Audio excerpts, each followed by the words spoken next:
What's up, guys? Welcome to our English course for Science. Então, bem-vindos todos ao nosso curso de inglês para ciências exatas. Então, nós vamos falar hoje sobre Language of the Sets, que é a linguagem dos conjuntos. E como o nome já diz, set significa conjunto em inglês. A gente vai ver algumas coisas que são necessárias para que a gente possa estudar e aprender direitinho quando a gente for ver coisas relacionadas a conjuntos em inglês, né? E isso é muito importante no dia de hoje. Já estou cansado de explicar por que é importante, né? Vamos lá.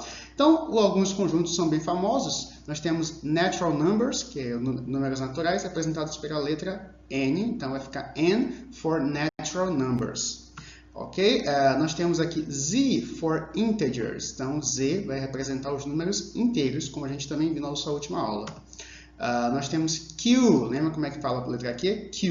Q for rational numbers. Então, letra Q para os números racionais. Nós temos também Q prime for irrational numbers. Então, nós temos o que chamamos de Q' para números irracionais. Já uma dica muito importante aqui do inglês, para a gente saber. Olha só, essa linhazinha que chama de linha, em inglês, normalmente não, a maioria das vezes, deixa eu pegar uma cor melhor aqui, na maioria das vezes vai ser dito como prime, ok? Essa linhazinha aí, essa aspa simples que fica depois. Então, Q' em inglês é Q prime, é assim que normalmente é lido, a menos que haja alguma ressalva. Nós temos R for real numbers, e C for complex numbers, e aí vai. Não vou colocar todos os conjuntos que existem aqui na matemática, mas basicamente são os basic sets, né? Os conjuntos básicos que a gente usa muito na matemática, e a gente vai usar também se for estudar isso em inglês.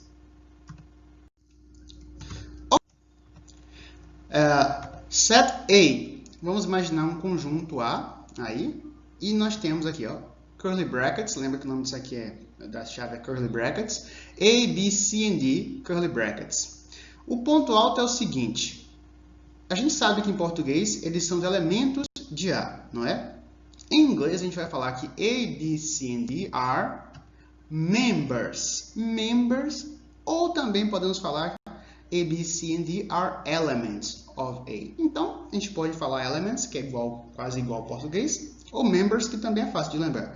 Detalhe, a gente pode ter a tendência de querer falar elements porque parece com o que a gente fala em português, mas saibam que a maioria das vezes lá em inglês é usada a palavra members muito mais do que elements. Então, só fica a dica, ok? Agora, essas relações aqui, observe. Essa relação aqui você lê em português muito bem. Você lê que isso aqui é A está contido em B.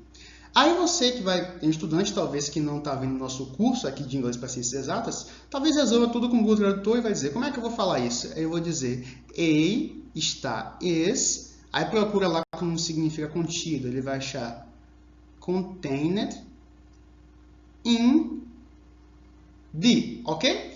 É uma frase gramaticalmente correta e parabéns para o aluno que escreveu isso aqui, uma frase na voz passiva que não é tão simples de explicar, né? Mas a verdade é que, observe, isso aqui, para o que a gente quer, não é muito útil, porque ninguém fala isso na língua inglesa. Lá, quando tem essa situação, resolve-se muito mais simplesmente de uma maneira que fala assim, ó, A is a subset of B. Então, A é um subset. Set é conjunto, subconjunto de B. Aí você vai lembrar, peraí, eu também lembro em português a gente fala que é subconjunto. A gente fala no primeiro dia que está aprendendo, depois a gente fala tudo contido, já contou, não contou. Então, basicamente, é isso que a gente fala em inglês. A gente não vai ficar usando esse negócio na voz passiva de contém, está contido. A gente vai simplesmente falar que é um subconjunto. E, no caso oposto, que no caso a gente falaria que A contém B, não está contido, a gente não vai falar subset, vai dizer A is a superset of B. Então, só para entender, subset, sub, né? E superset. Então, subconjunto e seria um superconjunto, sobreconjunto, que a gente poderia usar aí para dizer isso aqui, né? Então, essa questão de contains, is contained, não precisa, isso facilita muito o inglês. Você não precisa estar usando o simple present aí, nem a voz passiva para poder falar essas frases. Agora, olha só, esse C aqui é um elemento que eu quero falar, né? A member. Em português a gente sabe muito bem ler isso aqui. C pertence a. Aí talvez o aluno lá que não viu nosso curso, mas ele é dedicado, ele vai lá no Google Tradutor e vai perceber que o verbo pertencer belong. E ele vai ter que dar uma estudada de novo no Simple Present para poder entender que nesse caso aí, terceira pessoa, ficaria belongs. Então, ficaria she belongs to a. Muito bem, aluno dedicado, mas isso aqui também não vai ser útil para ele, porque não é assim que a gente fala em inglês nesse caso.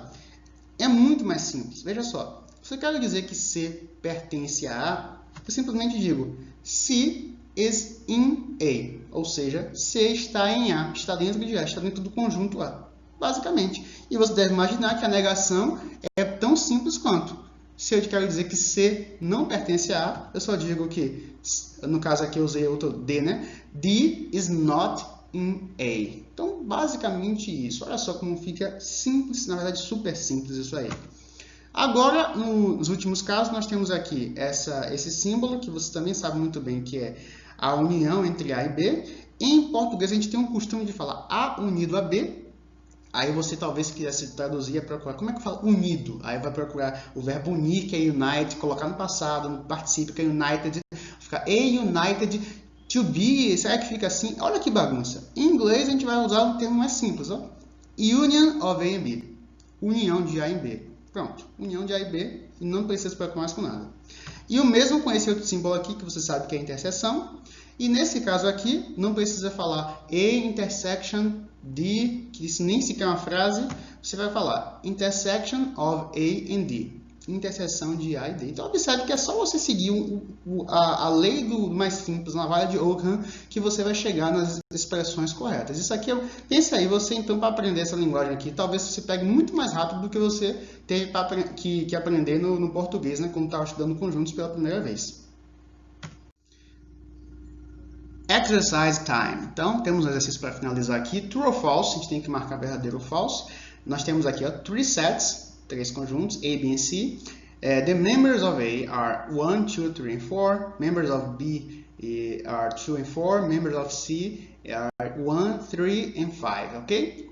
Vamos julgar essas expressões agora.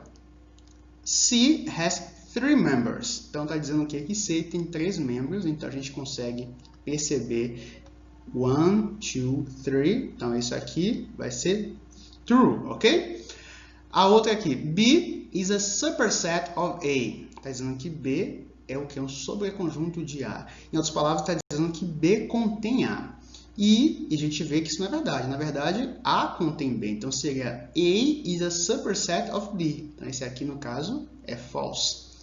Aí o penúltimo, 4 is in A. Ou seja, isso aqui é a mesma coisa da gente colocar aqui 4 pertence a. Será que isso é verdade? Olha aqui, então, true. E o último, esse aqui, 1, 3 is the intersection of A and C. Está dizendo que um conjunto aqui tem 1 e 3 é a interseção de A e C.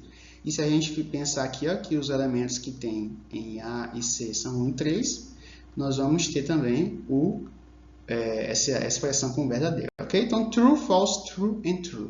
Ok, gente? Espero que tenham gostado. Não percam, periodicamente a gente vai estar atualizando o curso aqui, colocando outras aulas legais. E recomendo para quem tiver interesse. A gente se vê nos próximos vídeos. Até mais!